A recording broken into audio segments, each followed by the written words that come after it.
네, 말씀은 요한계시록 32탄이고요. 제목은 원시복음입니다.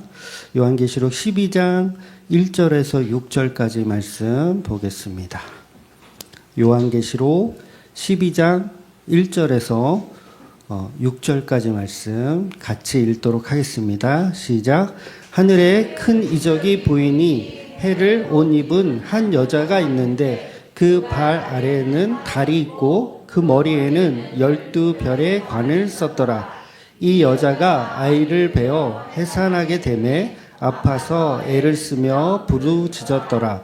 하늘에 또 다른 이적이 보이니 보라, 한 큰 붉은 용이 있어 머리가 7이요 뿔이 10이라. 그 여러 머리에 7 왕관이 있는데 그 꼬리가 하늘의 별 3분의 1을 끌어다가 땅에 던지더라.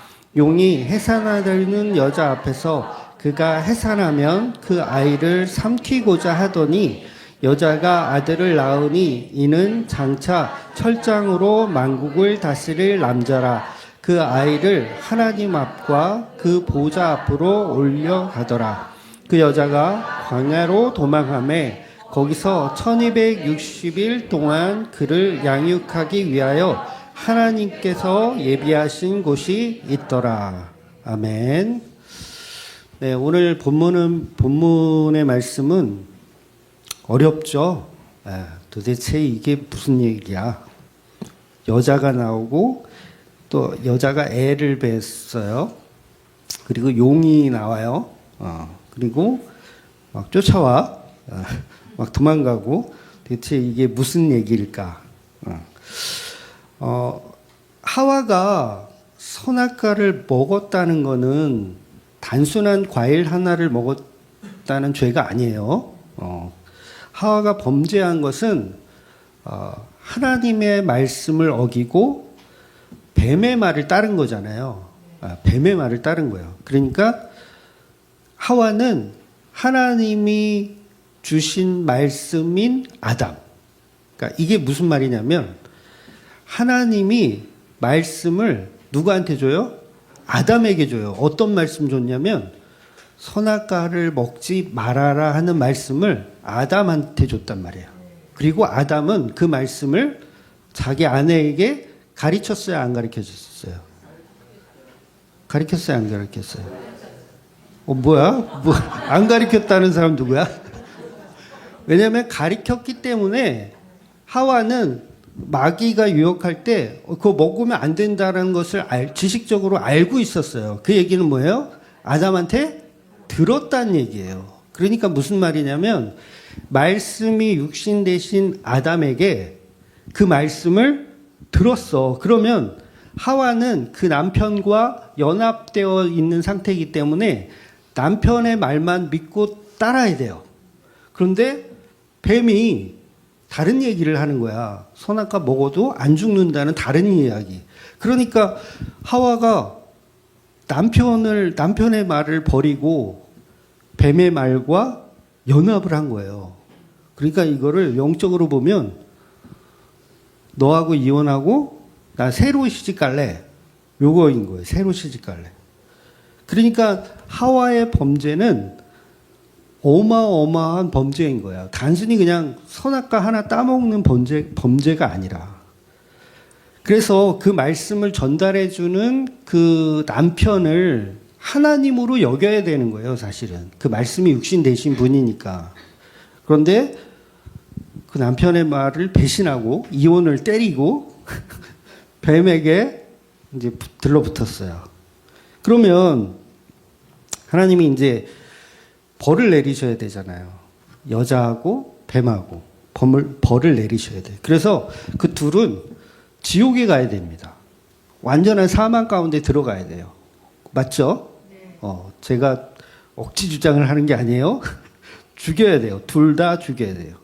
그런데 하나님이 창세기 3장 15절에 보면 원시복음이라는 걸 주세요. 그래서 이 원시복음이라는 말 들어보셨죠? 네. 처음 들어보는 게 아닐 거예요. 제가 자주 말씀드렸으니까. 원시복음이라는 말 자체가 신학에서도 많이 쓰는 말이에요. 그러니까 제가 개발한 거 없어요. 저는 개발하는 게 별로 없어요. 다 신학에 있는 용어들을 쓰는 거예요. 그러니까 원시복음이라는 걸 주시는데 그 원시복음이 창세기 3장 15절이에요. 그럼 원시복음이라는 말은 뭐예요? 복음은 복음인데 어떤 최초의 어떤 복음? 뭐 그런 의미인 거예요. 원시 그러면 뭐 최초에 처음에 주셨던 복음이란 뜻이에요. 그러면 그 3장 15절 내용이 도대체 뭐길래 신학에서는 이걸 굉장히 중요한 원시복음. 그러니까 복음이 있기도 전에 복음을 설명하고 있을까라는 거예요. 그래서 3장 15절은요. 아주 노골적으로 복음이 들어있기 때문에 그래요. 노골적인 복음. 자, 제가 읽어드릴 테니까 어느 부분이 복음인지 여러분이 신학교 1학년 입학한 사람이다라고 생각하고 한번 찾아봐 보세요. 3장 15절. 내가 너로 여자와 원수가 되게 하고 내 후손도 여자의 후손과 원수가 되게 하리니 여자의 후손은 내 머리를 상하게 할 것이요 너는 그의 발꿈치를 상하게 할 것이니라 하시고. 자, 찾으셨나요? 어느 부분이 원시복음일 것 같아요? 한 단어만. 잘 안 들려. 여자의 후손. 네. 머리가 깨지는 거. 야, 어디서 주워 들은 건 있어가지고. 사실은 3장 15절 전체가 다 원시복음인데 그 중에서 한 단어를 끄집어내면요. 원수라는 단어예요. 원수. 그러니까 하나님이 지금 니네들이 들러붙었잖아요. 뱀하고 여자하고. 근데 어떻게 하겠다는 거예요?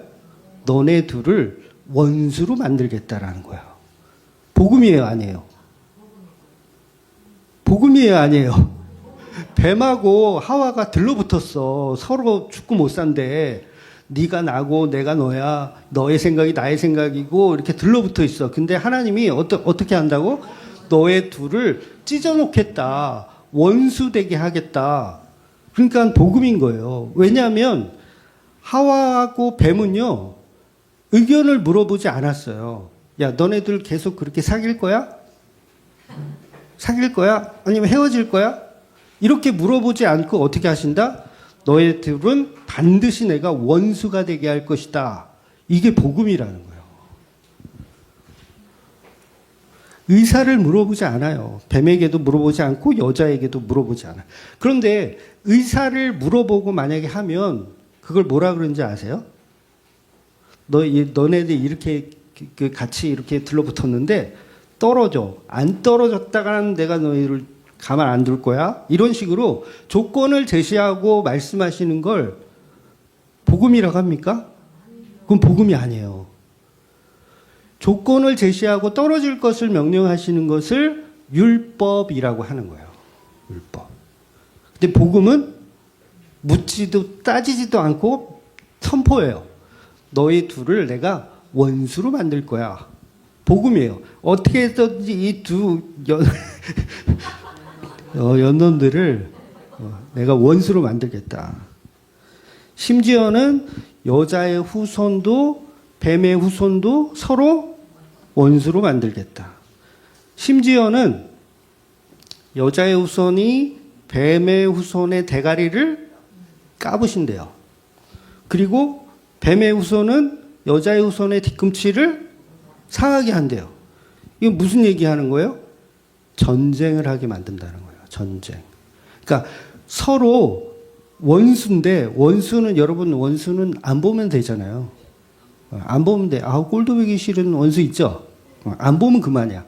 근데 그 정도가 아니라 안 보는 정도가 아니야. 어떻게 해서든지 니네 둘은 계속 싸우게 계속 만나서 싸우게 만들겠다는 거예요. 그래서 복음인 거예요, 이게. 그래서 복음은 하나님이 강제로 뱀과 교회, 여자인 교회를 원수 되게 하시는 거예요. 그래서 이 과정에서는 반드시 존재하는 것이 있는데 뱀의 후손이 여자의 후손의 발꿈치를 상하게 하는 것. 그리고 여자의 후손은 뱀의 후손의 대가리를 깨부시는 것. 반드시 일어나는 거예요. 근데 그 일이 언제 일어나는 거예요? 십자가에서 일어나는 거예요. 그래서 이걸 신학에서 원시복음이다라고 하는 겁니다. 그래서 십자가에서 여자의 후손은 예수님을 채찍으로 때리고 머리에 가시 면류관을 씌우고 피를 흘리게 하고 두 손과 두 발에 대못을 박아서 뒤꿈치를 상하게 하는 일을 벌여요. 그런데 실제로는 예수님께서 십자가에 달려주셨을 때 사단의 대가리를 깨부시는 역사가 일어난 거예요. 그러니까 머리가 깨졌다라는 얘기는 무슨 의미예요? 물론 죽었다라는 의미도 맞지만 그보다는 생각이 없다. 뭔가를 스스로 생각하고 사고할 수가 없다라는 거예요. 대가리가.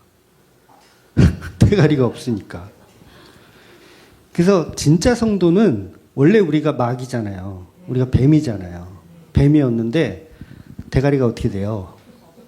없어져요. 이 깨졌어. 자꾸 그동안은 내 대가리를 굴려가지고 내가 어떻게 구원을 받을까? 내가 어떻게 하나님께 종이라 칭찬을 받을까? 내가 어떻게 뭔가 좀 성도의 삶을 어떻게 살까? 이런 대가리를 막 굴렸는데 십자가의 은혜로 그 대가리가 부셔지면 그때는 어떻게 해요? 아무 생각이 없어. 그럼 어떻게 해? 예수라고 하는 우리의 머리 되신 그분이 우리의 머리가 되어주시는 거예요.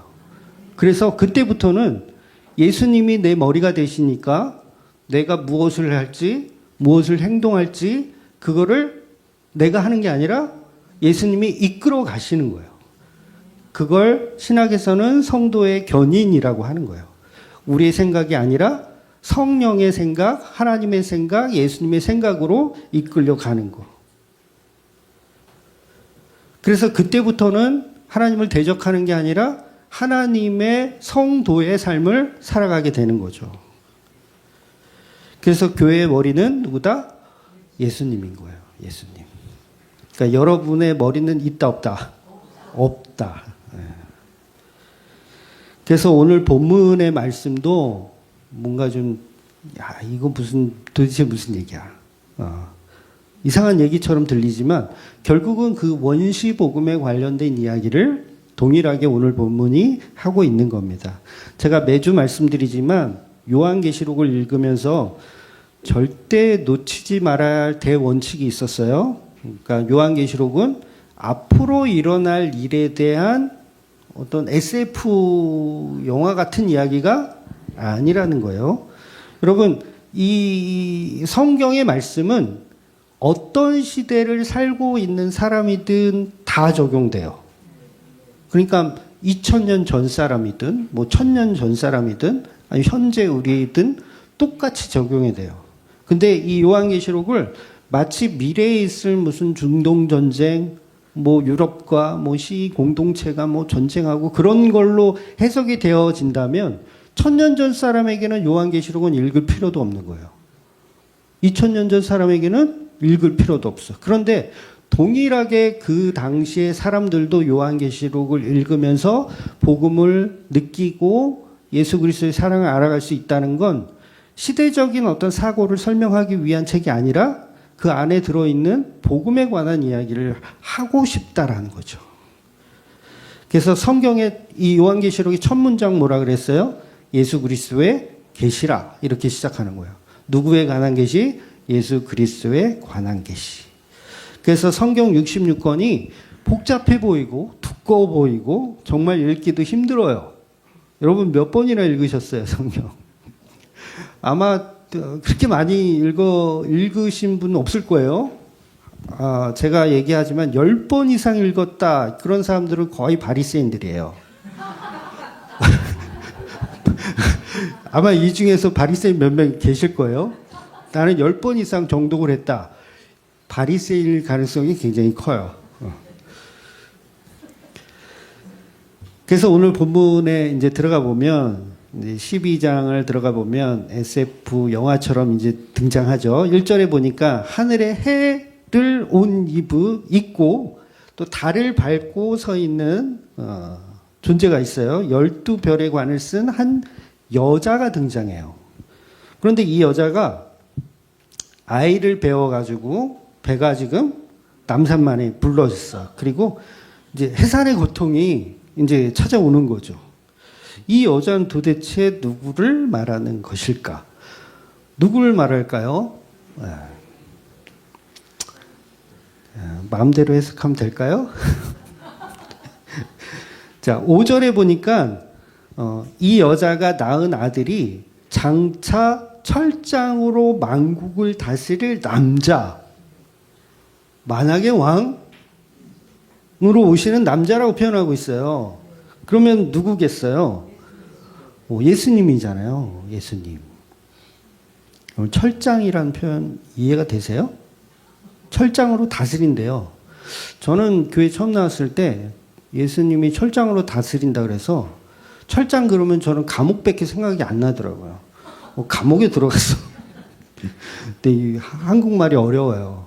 철장이란 표현이 철로 된 지팡이 장자예요. 그래서 철로 된 지팡이, 철로 된 몽둥이로 다스리시는 분이다. 이런 의미가 있는 거예요. 그래서 쇠파이프인가? 어떤 의미냐면 이제 견고한, 부러지지 않는 어떤 그런 것으로 우리를 다스리는 예수 그리스도를 표현하는 거죠. 그렇다면 예수님이 잉태되어져서 나오는 그 껍데기 여자는 누굴까라고 했을 때 그냥 문자적으로 보면 마리아가 맞아요. 문자적으로 보면 마리아가 맞습니다. 그래서 천주교에서는 마리아로만 해석하는 걸로 알고 있어요. 오늘 본문을 마리아로만. 근데 성경은 단순히 마리아라는 인물을 부각시키려는 의도가 전혀 없어요. 그렇다면 그 마리아의 어떤 훌륭함, 마리아의 어떤 그런 대처 능력, 이런 거를 표현하는 게 아니라 그 마리아라는 존재 자체가 상징적으로 교회를 상징하는 거예요. 교회. 그러니까 예수님을 낳은 것은 사실 누구예요? 교회인 거예요. 교회. 그래서 수천 년 동안 구약의 교회가 그토록 목 놓아 기다렸던 메시아. 그 메시아를 잉태하여서 낳는 거예요. 누가? 교회가 잉태해서 낳는 거예요. 메시아를. 그래서 이제 마리아라는 그 인물로 이제 문자적으로는 표현할 수밖에 없지만 사실은 오늘 본문 읽어보시면 예수님이 승천하시거든요. 만국을 다스린 그분이 승천하세요. 그랬는데 마리아가 또 어디 가요? 도망치죠. 그리고 1260일을 또 거기 수 있죠. 그러니까 이게 마리아로만 해석하면 말이 돼요, 안 돼요? 안 되는 거예요. 그래서 누구로 해석해야 되냐면 마리아라는 그 상징 속에 있는 교회, 교회를 표현하는 거예요. 그런데 이제 잉태해서 애를 이제 낳는데 문제가 생기는 거예요. 문제가 어떻게 생기냐면 예수님 탄생했는데 3절에 보니까 또 다른 이적이 또 나타났어. 그러니까 머리가 7개고 뿔이 10개 달린 붉은 용이 또 같이 나타나는 거예요. 그러니까 이 붉은 용은 옛뱀, 사탄이죠. 그러니까 에덴 동산에서 하와를 유혹했던 그 선악과를 먹게 했던 그 사탄의 용이에요. 그게 맞아요. 그 놈이 예수님 탄생할 때 어때요? 같이 탄생한 거야. 왜 같이 탄생했을까요? 제가 서론에서 말씀드렸는데 전쟁하려고, 싸우려고 같이 탄생하는 거예요. 그래서 여자의 후손과 뱀의 후손이 원수로 만들기 위해서 예수님도 태어나게 하시고 또 누구도 보내는 거예요? 용도, 붉은 용도 같이 보내는 거예요.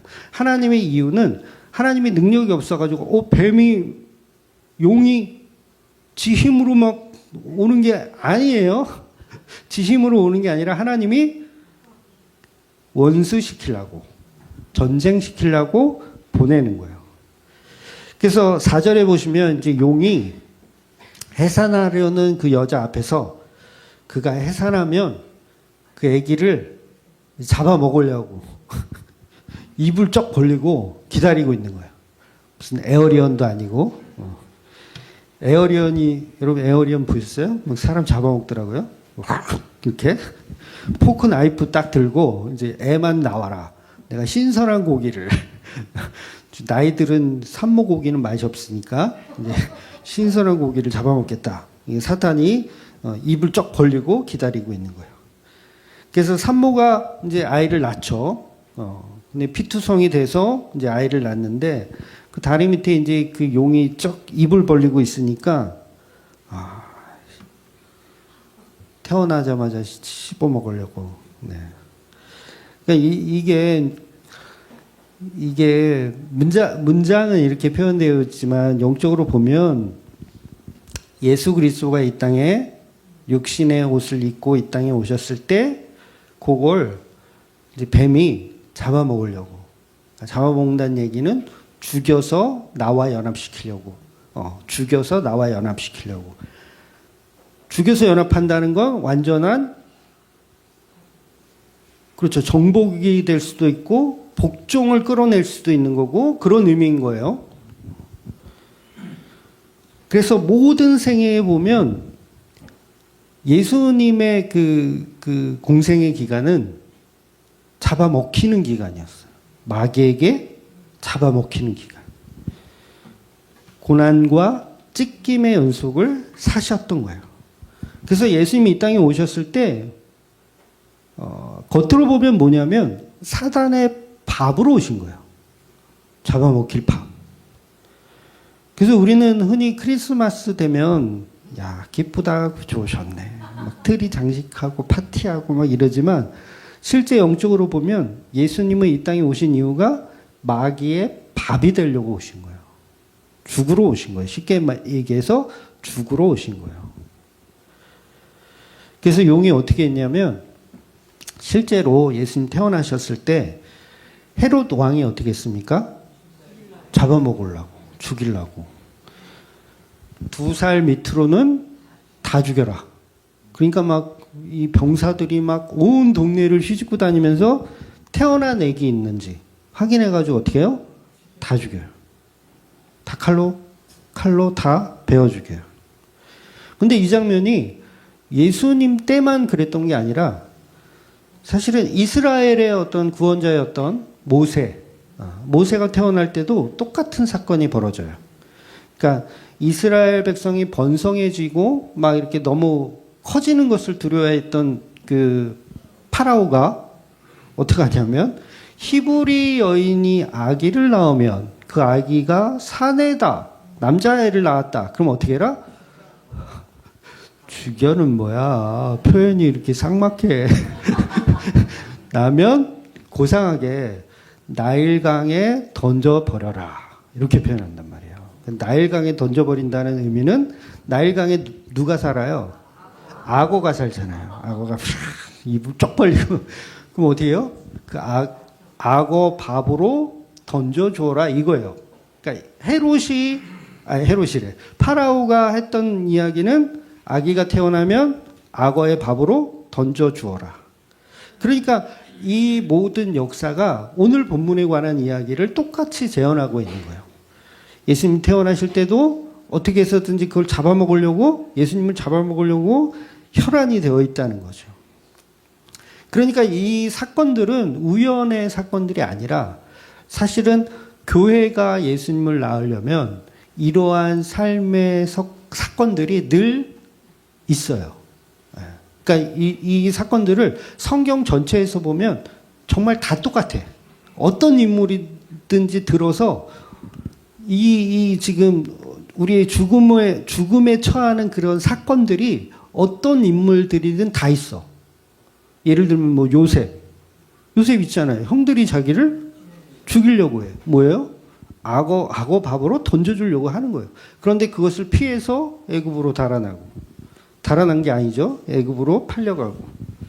그러니까 이런 모든 사건들이 전부 교회가 겪는 일. 그래서 교회는 그 고통과 고난을 통해서 누구를 낳냐면 복음이신 예수님을 낳는 거예요. 그래서 전부 한 가지 이야기만 합니다. 결국 뱀의 후손이 여자의 후손의 뒤꿈치를 무는 일, 그 일을 교회에게서 계속 하려는 거예요. 왜냐하면 마귀는 누가 메시아인지 몰라요. 모세가 메시아인지 요셉이 메시아인지 모르잖아요. 그러니까 뭔가 나왔다 그러면 어떻게 해요? 일단 죽이고 봐야 돼. 예. 그래서 예수님의 탄생은 결코 낭만적인 탄생이 아니었다는 거죠. 그래서 1260일이라는 표현 자체가 고난을 상징한다 그랬죠. 이해되세요? 한때, 두때, 반때, 42개월, 42달 전부 고난을 상징하는 거예요. 예수님의 고난. 그래서 죽음을 향해 용의 그 아가리를 향해 예. 우린 다 가는 거예요, 사실. 그래서 결국 십자가에서 예수님 돌아가시죠. 십자가에서 돌아가셔. 결국 유대 종교인들에 의해서 바리새인과 서기관, 사두개인들을 통해서 예수님은 십자가에 매달아서 죽이게 됩니다. 이게 뭐예요? 용이 입을 벌리고 그 아기를 잡아먹은 거예요. 잡아먹은 거. 그래서 사단은 완전한 승리라고 만세를 불렀어. 야, 그것도 3일 동안. 우리가 이겼다. 만세. 야, 그 교보문고 종교 차트 3위 한 적이 있거든요. 아담사가 3위. 만세를 불렀어. 야, 이게 되는구나. 근데 하루뿐이야. 그날 하루뿐이야. 그 다음부터는 계속 미끄러져서 배기 바깥으로 밀려나는 거예요. 그러니까 이 마귀도 똑같아. 예수님은 십자가에 매달아서 죽여놓고 3일 동안 잔치를 벌였어. 너무 신나. 드디어 우리가 하나님이 보내신 복음의 원시 복음의 존재를 메시아를 어때요? 죽였다. 더 이상 구원자가 될 수 없다. 그런데 어떻게 됐냐면 그 죽음을 이기고 예수님 부활하시더라는 거예요. 사단은 늘 이런 식이에요. 늘 실패. 그러니까 모세를 죽일 때도 성공합니까? 성공 못해요. 모세가 방주를 타잖아요. 갈대 상자라는 방주를 타고 애굽으로 도망쳐. 그러니까 예수님도 사실은 뭐예요? 그 헤롯이 온 동네 두 사람이 다 죽이려고 했을 때 예수님 어디로 피난 가는지 아세요? 애굽으로 피난 가요. 마리아를 부모님을 통해서 이제 애굽으로 도망가는 거죠. 그러니까 이게 사실은 자기가 이겼다고 생각하지만 끝에 가니까 이미 빠져나갔어. 이미 실패야. 그래서 그 아이를 하나님 앞과 그 보좌 앞으로 결국은 올라가게끔 사단은 힘을 쓰지 못하더라는 거야. 그러니까 어느 순간 내가 죽였다고 생각했는데 그 아이가 어때요? 하나님 앞과 그 보좌 앞으로 올라가 버렸더라. 오늘 본문에 있는 말씀이에요. 그러니까 용이 아기 예수를 씹어 먹었는 줄 알았는데 어느새 이 사이로 빠져나간 거야. 어느새 이 사이로 빠져나갔어. 마치 제가 엊그저께 냉면을 먹는데 이가 없잖아요. 제가 앞니 옆에가 제가 입이 작아서 티가 별로 안 나요. 근데 완전 연구 같아요. 되게 웃겨요. 이 사이로 냉면을 먹는데 오이가 쭉 쭉 삐져나. 어쩜 이런 예화를. 그러니까 용이 예수님 먹었는 줄 알았는데 이 사이로 빠져나가시는 거. 그래서 십자가로 완전히 죽었는 줄 알았더니 오히려 그 십자가라는 죽음을 3일 만에 깨고 성부 하나님의 은혜로 인해서 부활하더라는 거죠. 그래서 하나님의 보좌 우편으로 예수님이 가셨어요. 결국 마귀의 승리가 아니라 완전해 보이는 마귀는 자기가 막 멋있는 척하고 있지만 결국 예수님의 승리로 끝나더라는 거죠. 자기는 고작 뒤꿈치를 물었는데 뒤꿈치를 물었는데 생각해 보니까 아무 생각이 안 나. 알고 봤더니 머리가 깨져 있어. 내가 뒤꿈치를 먹어서 이긴 것 같은데 아무 생각이 안 나지 왜? 알고 봤더니 머리가 깨져 있는 거지. 사실은 머리가 깨졌는지도 몰라. 머리가 깨졌으니까. 아마 저와 여러분도 마찬가지일 거예요. 이미 복음은 우리의 생각과 상관없어요. 우리의 생각과 상관없이 우리에게 깊이 들어와 있는데 우리가 몰라. 대가리가 없으니까 몰라. 근데 그 대가리가 우리 대가리는 없는데 예수님의 머리가 계시니까 그때 예수님의 머리가 우리에게 신호를 주시는 거예요. 그렇게 이제 십자가의 고난을 통해서 영광의 보좌로 올라가셨습니다. 그러면 이제 머리 대신 남편이 승천하셨으니 이제 남겨진 신부 마리아라고 하는 이 마리아가 상징되는 이 교회는 어떻게 됩니까?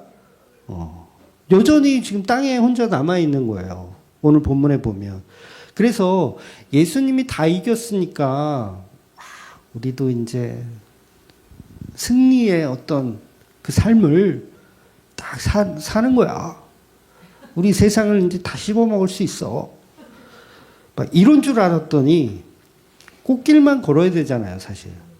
그런 줄 알았더니 본문에 보니까 그렇지가 않아요. 여전히 그 대가리가 부셔진 마귀는 꿈틀꿈틀 거리면서 괴롭혀. 교회를. 그래서 우리의 삶을 보면 여전히 병에 걸리고 여전히 가난하고 그러니까 세상 종교인들이 바라는 것과 좀 다른 삶을 자꾸 살더라는 거예요. 그래서 6절 보면 그 여자가 광야로 도망하매. 그러니까 광야로 도망간다는 건 이미 예수님은 아기는 승천한 거예요. 광야로 도망가요. 그리고 우리가 교회가 1260일 동안 하나님이 예비하신 곳으로 가서 사는 거예요. 하나님이 예비하신 곳으로. 그래서 화려한 왕궁으로 갈 줄 알았는데 광야로 도망가는 거예요. 왜 하필 이렇게 하실까? 그래서 여러분 이게 복음의 신비예요. 네. 세상에서 떵떵거리고 부자로 살 생각은 아예 하지를 마.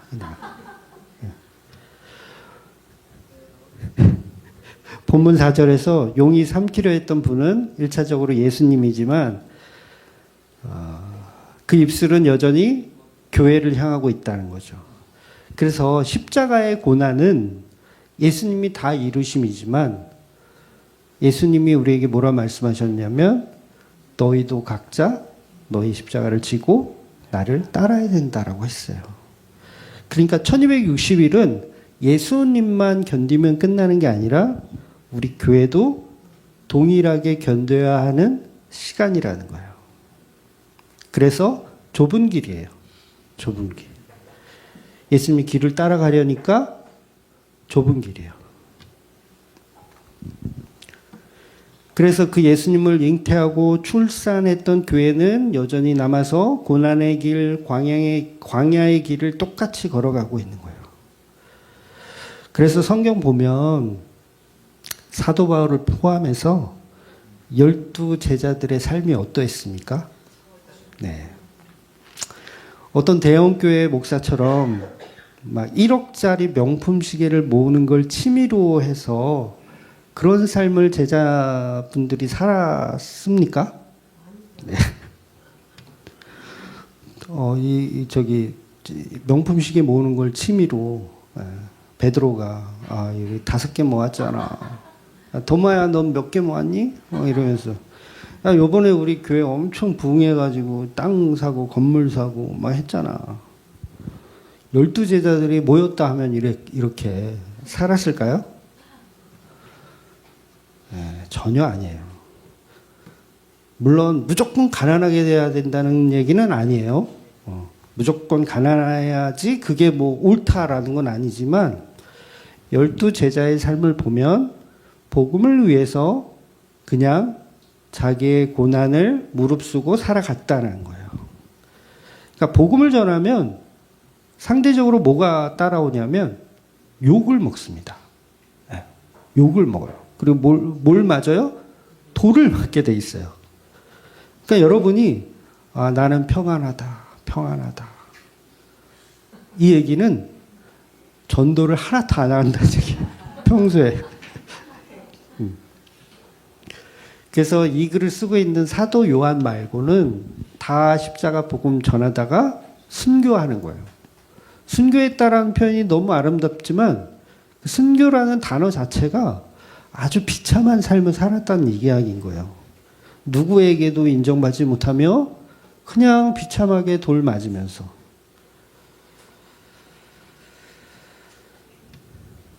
그래서 복음 전하면 세계적인 어떤 리더가 되거나 세계적인 어떤 뭐 경지에 올라가지고 막 이렇게 되는 삶이 아니더라는 거죠. 그래서 오히려 우리의 삶은 다 십자가의 삶이고 그 십자가의 삶이 바로 예수님과 연합된 그 십자가의 삶이라는 거예요. 그래서 예수님이 걸어가신 그 십자가의 길을 사실은 우리 교회들도 그 길을 가는 거예요. 근데 그 길을 가는 게 고통스러워 보이지만 실제로 성도가 그 길을 갈 때 고통스러울까요? 네. 좀 애매하긴 하지만 저는 그렇게 생각해요. 고통스럽지 않다라고 생각해요. 예. 그러니까 12제자가 고통스러운 삶을 살았지만 그들은 그 고통스러운 삶 속에서 천국을 누리며 살았던 사람들이라는 거죠. 세상이 줄 수 없는 달콤함, 세상이 줄 수 없는 기쁨, 이런 게 그들 안에 있었다는 거예요. 그러니까 종교적인 사람들이 보면 그 사람들의 인생을 이렇게 보면 아유 저 불쌍한 인생, 아유 저 가난한 인생, 이렇게 조롱받을 수 있거든요. 근데 실제로 그 순교자들은 어떠냐면 전혀 그런 삶을 살고 있지 않은 거예요. 그래서 우리가 찌질해 보이는 게 정상일 수 있지만 그렇지 않다는 거죠. 근데 오히려 나의 자아가 꿈틀거리며 나의 종교성을 자꾸 발휘할 때마다 그 종교성 때문에 우리가 불행하게 보이는 거예요. 나는 왜 이렇게 불행해? 예수 믿어도 불행해? 이렇게 된다는 건 실제로 그 안에 들어가 있던 기쁨을 누리지 못하고 있는 상황이라는 거죠. 예수님의 십자가 피로 우리 진짜 뱀과 같은 우리가 구원받고 그 은혜로 살아갈 때 우리는 1260이라는 고난의 시간이 사실은 천국을 누리는 삶이 되어야 한다는 거예요. 그래서 아담이 하와가 가죽옷을 입고 쫓겨나지만 그 안에 복음이라는 것을 믿고 있다면 반드시 뱀과 너를 원수되게 할 것이다 라는 복음. 왜냐하면 하와는 계속 그걸 부끄러워하고 있거든요. 아담의 말을 어기고 뱀과 연합했던 그것을 부끄럽게 여기지만 무슨 말이 위로가 되겠어요? 그 뱀과 너를 원수되게 할 것이다 라는 그 말이 하와한테는 이길 힘이 되는 거예요. 나는 지금 죄를 졌고 이렇지만 그 죄를 어떻게 한다? 해결해 주실 복음이 있기 때문에 아담하고 사는 동안 행복할 수 있다는 거죠.